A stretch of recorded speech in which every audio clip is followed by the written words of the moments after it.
na wala kayong enerhiya na napapaangat, kundi pawang katotohanan lang.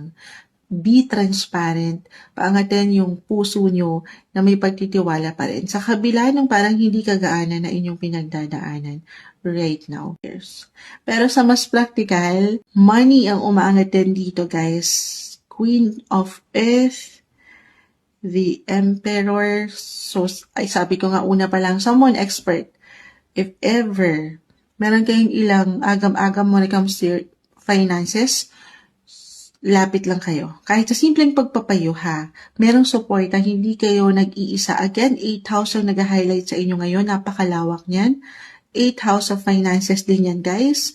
Kung meron kayong, since holiday, humahabol kayo ng pag-shopping at kailangan nyo ng income, merong malalapitan sa mas praktikal, hindi sa kayo po ay aking hinihikayat.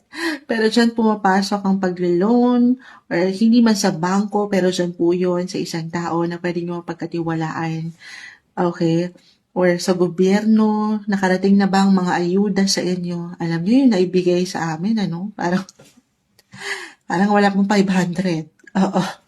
Ma-share na naman yung moonshot. Ay, ganong energy, guys, ha? Hindi kayo nag-iisa. Merong suporta